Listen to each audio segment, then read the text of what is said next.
స్కీములు రద్దు, స్కాములే ముద్దు. రెండేళ్ల బాబు పాలనలో అంత ఆర్థిక విధ్వంసం, ఆస్తుల అమ్మకం, దొంగ దొంగ అని అరిచినట్లుగా బాబు ప్రవచనాలు. చంద్రబాబు నాయుడు అనే ఒక వ్యక్తి ఎప్పుడు అధికారంలో ఉన్నా రాష్ట్రం సంక్షేమంగా విధ్వంసం అయిపోతుంది.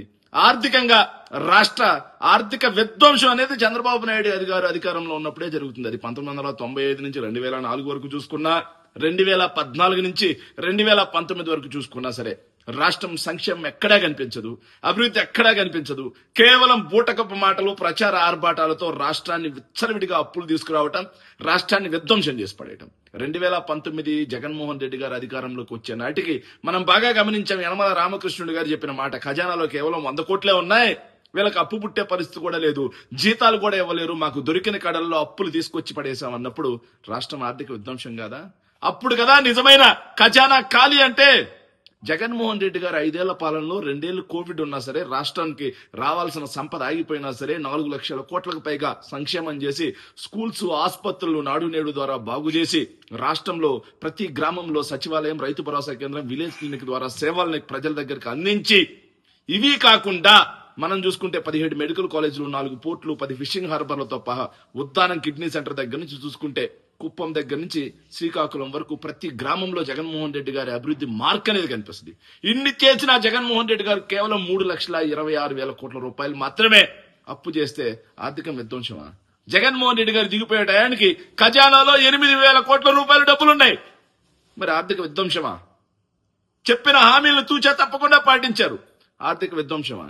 కానీ ఇప్పుడు కేవలం 24 నెలల్లో 3,50,000 కోట్ల రూపాయలు అప్పు తీసుకొచ్చి ఇచ్చిన ఏ ఒక్క హామీని సరిగ్గా నెరవేర్చక నిరుద్యోగ భృతి ఎగ్గొట్టారు, ఆడబిడ్డ నిధులు ఎగ్గొట్టారు, 50 ఏళ్లకే పెన్షన్ ఎగ్గొట్టారు. ఇవి కాకుండా ఈ జగన్మోహన్ రెడ్డి గారు ఇస్తున్నటువంటి పథకాలను కొనసాగిస్తామని చేయూత, ఆసరా, తోడు లాంటి పథకాలను నిర్వీర్యం చేసి పడేశారు. ఇక ఆరోగ్యశ్రీ ఫీజు రియంబర్స్మెంట్ గురించి ఎంత తక్కువ మాట్లాడుకుంటే అంత మంచిది. ఇలా ఒకవైపు సంక్షేమాన్ని తుంగలో దొక్కి ఇంకా ప్రభుత్వ ఆస్తుల్ని, ఎంత దుర్మార్గమైనటువంటి పరిస్థితి అంటే, చంద్రబాబు నాయుడు గారు అధికారంలోకి వచ్చిన తర్వాత కాగ్ రిపోర్ట్ చూస్తే సంవత్సరానికి 365 రోజులు ఉంటే 357 రోజులు అప్పులే తీసుకొస్తా ఉన్నారు. 357 రోజులు 3,50,000 కోట్ల రూపాయల అప్పు తీసుకొచ్చి సంక్షేమం చేయట్లా, అభివృద్ధి చేయట్లా, దోచుకు తింటున్నారు. ఎలా దోచుకు తింటున్నారా అంటే, తనకు సంబంధించినటువంటి వ్యక్తులకి విచ్చలవిడిగా 99 పైసలకే భూములు కేటాయించడం, విచ్చలవిడిగా ప్రభుత్వ ఖజానాన్ని రాయితీల రూపంలో ప్రైవేట్ సంస్థలకి కట్టబెట్టడం, వాళ్ళ దగ్గర నుంచి కమిషన్లు గుంజుకోవడం, అమరావతి పేరుతో విచ్చలవిడిగా ఎక్సెస్ రేట్లేసి ఎప్పటి ముప్పడిగా వాళ్ళకి దోచిపెట్టడం, వాళ్ళ దగ్గర నుంచి కమిషన్లు తీసుకోవడం. ఇక రాష్ట్రానికి ఆదాయంగా రావాల్సినటువంటి మైనింగ్ అయితే ఇసుక సంవత్సరానికి 750 కోట్ల రూపాయలు మన రాష్ట్ర ఖజానాకి జగన్మోహన్ రెడ్డి గారు ఉన్నప్పుడు ఆదాయం వచ్చేది.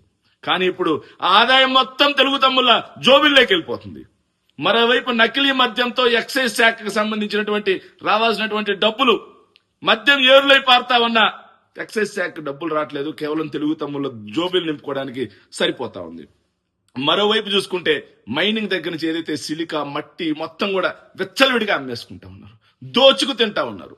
ఇవన్నీ వాళ్ళు చేస్తూ నిస్సిగ్గుగా వైఎస్ఆర్సీపీ మీద నిందలేస్తారు, నిస్సిగ్గుగా వైఎస్ఆర్సీపీ మీద అబద్ధాలు మాట్లాడతారు. దారుణాతి దారుణమైన అంశం ఏంటంటే, రాష్ట్ర ఖజానాకి సంబంధించినటువంటి 191,000 కోట్ల రూపాయలు విలువైనటువంటి రాష్ట్ర గనుల్ని ప్రైవేటు వాళ్ళకి బాండ్ రూపంలో తాకట్టు పెట్టి 11,000 కోట్ల రూపాయలు డబ్బులు తీసుకొచ్చారు. సో నిజంగా ఇది కదా రాష్ట్ర ఆర్థిక విధ్వంసం. ఇక మద్యం ఆదాయం మీద ఎంత ఇచ్చారు తెలుసా?